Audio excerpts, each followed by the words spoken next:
Bonjour à tous, je vous invite à vous abonner à cette chaîne, à aimer, à partager, à commenter ces vidéos, c'est très important. C'est une manière de nous soutenir. Merci à vous tous. Depuis un mois, 400 migrants squattent les locaux d'une école désaffectée dans le quartier d'Excelmans, dans le 16e arrondissement.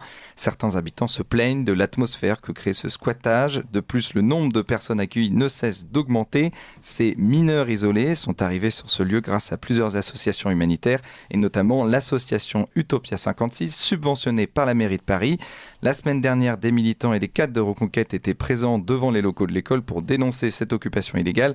Parmi eux, Philippe Vardon et Stanislas Rigaud. Stanislas Rigaud qui était avec nous ce matin. Bonjour Stanislas Rigaud. Bonjour, merci de nous recevoir. Alors vous êtes président et fondateur de Génération Z, vice-président de Reconquête. Pourquoi avez-vous décidé de manifester devant cette école occupée par des migrants ? Alors c'était pas réellement une manifestation, c'était le but de cette opération avec Philippe Vardon notamment et les cadres de Reconquête à Paris était d'alerter les habitants du 6e arrondissement de Paris, les habitants de Paris, de la situation actuelle. Certains en sont, vous l'avez dit, déjà conscients et vivent avec beaucoup de désarroi cette présence qui peut être désagréable pour beaucoup de riverains, mais surtout d'alerter les Parisiens sur ce qui est en train de se passer, parce que vous avez parlé de cette association Utopia 56, c'est une association qu'Hidalgo a financée en 2016 à hauteur de 60 000 euros.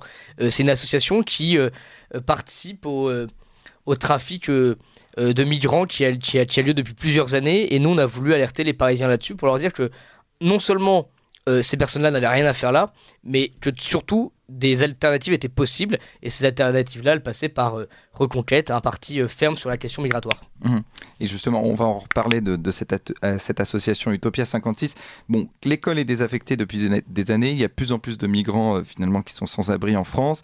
Ils prennent connaissance de ces endroits grâce à une association. Quel regard vous portez sur ces migrants qui ne trouvent pas en France ce qu'ils espéraient ? Mais c'est hyper intéressant ce que vous venez de dire. C'est qu'ils avaient une certaine espérance à l'idée de venir en France. Mais pourquoi avaient-ils cette espérance ? Parce que des associations, parce que des politiques leur font encore miroiter aujourd'hui en 2023 un Eldorado dans ce pays. Sauf que cet Eldorado, il est non seulement fantasmé, et surtout il n'est plus voulu par les Français. Nous, avec Éric Zemmour, pendant la campagne présidentielle, on avait eu dans notre programme un point qui me semble extrêmement important. C'était de faire une information dans le pays de départ de ces migrants pour les informer de ce qui se passait aujourd'hui en France. Que 64% des Français ne voulaient plus de cette immigration-là, et deuxièmement, que s'ils venaient en France, ils n'auraient pas à avoir tous les avantages qu'ils ont aujourd'hui. On a eu cette année le scandale de l'Ocean Viking. Bateau de migrants, refusé par Madame Mélanie, accepté par Emmanuel Macron et Gérald Darmanin. Bateau, entre parenthèses, où les personnes qui étaient dedans pour certaines étaient fichées S, et qui en plus de cela se sont évaporées dans la nature. Ces personnes-là de l'Ocean Viking, une fois arrivées en France, elles ont été logées, nourries, équipées de téléphones portables, équipées de vêtements, etc., etc. Moi, je vous assure qu'il y a beaucoup de Français qui aimeraient avoir un téléphone portable, une nuit d'hôtel, à Toulon de surcroît, enfin, dans le Var en tout cas, pardon, et accessoirement nourris et logés. Vous voyez, si l'on fait encore croire à ces gens-là qu'ils pourraient venir dans ce pays-là sans aucun souci, non seulement ils vont continuer de venir, et en plus de cela, les inégalités avec les Français se poursuivront. Et cette occupation, elle provoque, vous l'avez dit, des tensions dans le quartier. Il y a des riverains qui disent c'est vrai que le quartier est beaucoup moins calme, on a perdu en tranquillité. Alors concrètement, quelles sont les tensions qui sont créées par cette association, enfin par cette occupation illégale de cette école ? C'est un peu toujours la même chose, c'est-à-dire que le 16e arrondissement de Paris, que vous devez connaître, est un arrondissement réputé calme, réputé tranquille, réputé serein, notamment pour beaucoup de familles parisiennes qui, c'est vrai, mettent en plus beaucoup d'argent pour s'y loger, et qui d'un coup, du jour au lendemain, se retrouvent avec des mineurs dits isolés, mais qui en réalité ne sont pour beaucoup ni mineurs ni isolés, pour reprendre la formule d'Éric Zemmour, notamment à ce sujet-là. Et leur présence dérange les riverains, mais d'ailleurs, pas forcément par des faits de délinquance ou des faits de criminalité, mais quand on connaît le lien entre insécurité et immigration, les riverains du 16e arrondissement de Paris ont raison de s'en inquiéter. Vous voyez, 93% des vols dans les transports en commun en Ile-de-France, ce sont des personnes étrangères. 65% des viols sont le fait de personnes étrangères. Donc cette inquiétude, non seulement elle est fondée, mais en plus de ça, elle a raison d'exister auprès des personnes du 16e arrondissement de Paris quand ils voient arriver ces mineurs dits isolés. Parce que concrètement, ils sont dans des tentes dans l'école, c'est ça ? Exactement. Ils sont à Excelmans, dans le 16e arrondissement de Paris, dans une école, c'est vrai, qui est désaffectée, mais on a 330 000 sans-abri dans ce pays, qui eux ne sont par essence ni aidés par l'État, ni logés par l'État, ni aidés par Utopia 56. Et là, des migrants venant d'on ne sait où d'ailleurs, pour certains, dont on ne connaît pas la dangerosité ou non. Certains ne sont peut-être que des simples réfugiés politiques ou des simples personnes qui fuient la guerre, mais en réalité, on a souvent des mauvaises surprises. Je vous ai pris l'exemple de l'Ocean Viking, où on a découvert par la suite que certains étaient fichés S. Et donc, certaines personnes de l'association prétendent le but, c'est de rester jusqu'à ce qu'on nous propose une solution. On est venu ici il y a 2 ans, on a eu des solutions dans la soirée, et on demande à ce que ces jeunes soient accompagnés par l'aide sociale à l'enfance, le temps que soit examiné donc, leur recours auprès des juges des enfants. Alors, c'est qu'une solution temporaire, finalement, cette occupation, ou alors juste... Deux choses sur votre intervention et votre question. Premièrement, pour l'aide à l'enfance, que l'on fasse des tests osseux. Vous savez, dans ce pays, on est capable d'identifier la moindre construction de piscine faite par des Français qui veulent simplement se rafraîchir.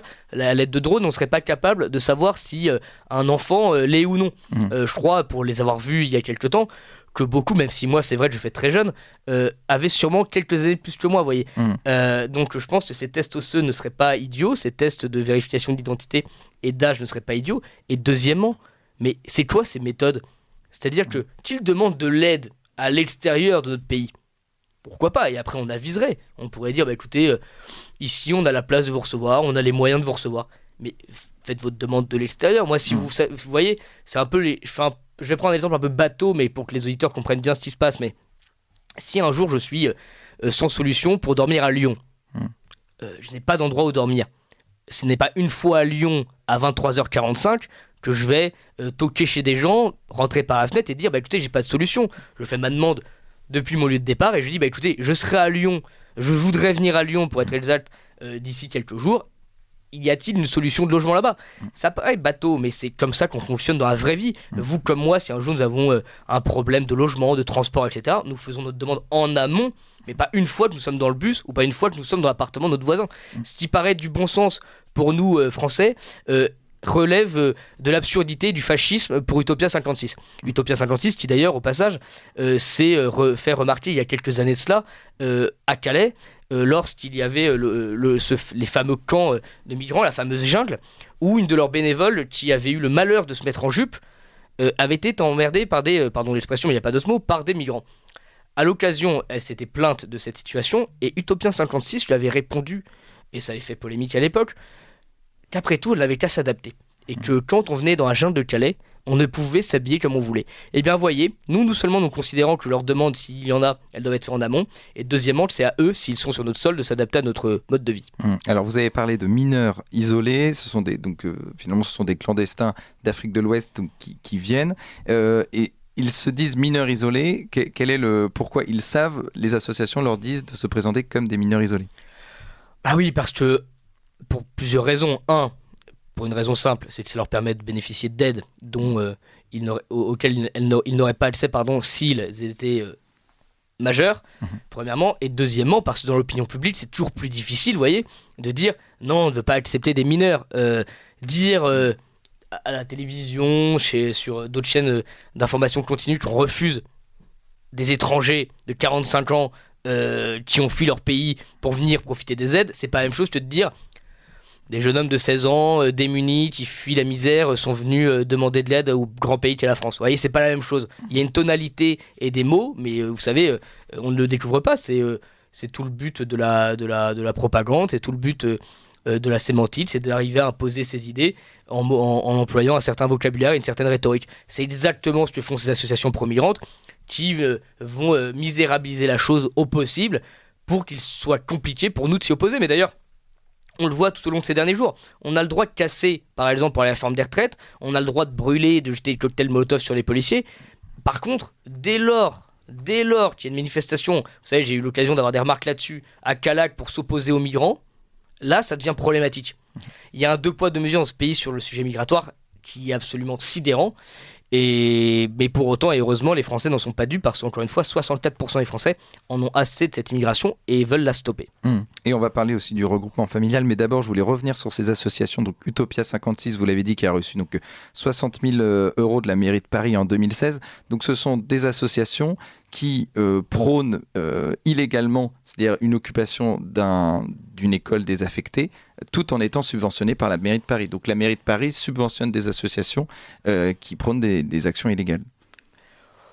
La mairie de Paris, vous savez, je viens de me balader dans Paris à l'instant pour vous rejoindre.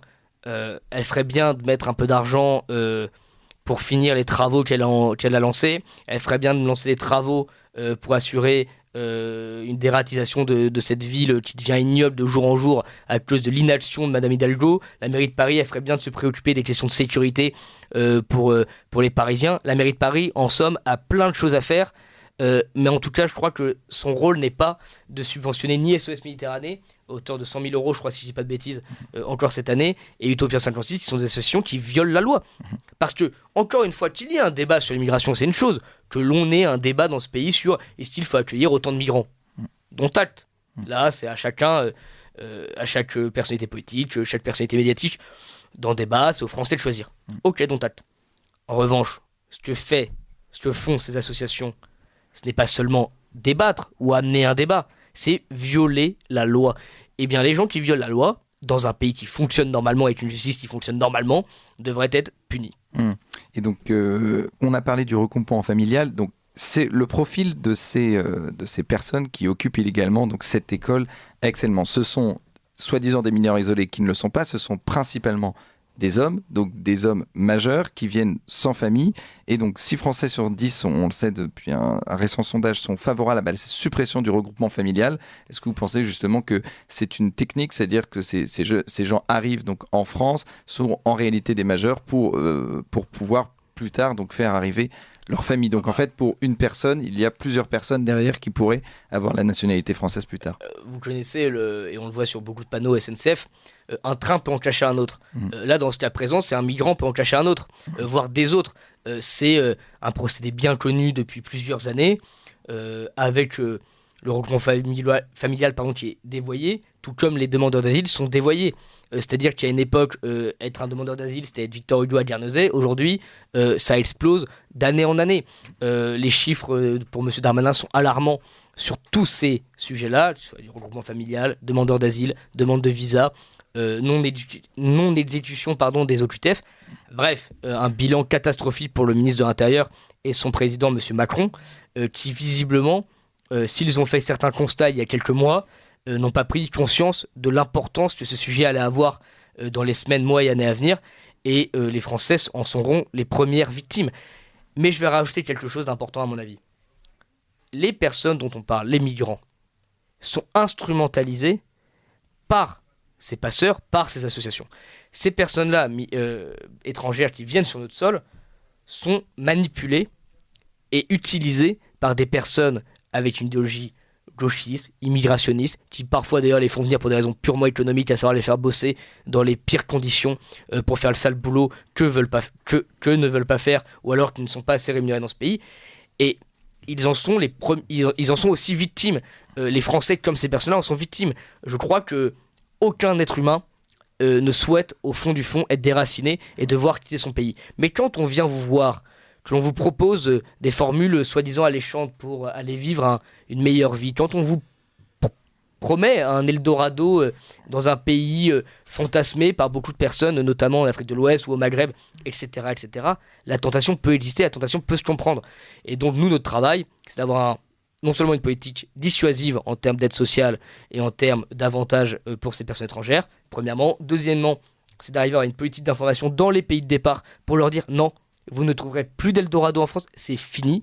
Et troisièmement, d'être capable de punir ces associations pro-migrantes et ces passeurs qui sont en réalité des passeurs de mort. Et de Libye jusqu'à Paris, c'est la même ligne, c'est la même catastrophe qui est en train de se propager. Parce que là, donc, ces mineurs, 400 soi-disant mineurs isolés, donc à Paris, dans le quartier d'Aix-en-Mans, concrètement, Reconquête, qu'est-ce qu'on fait ?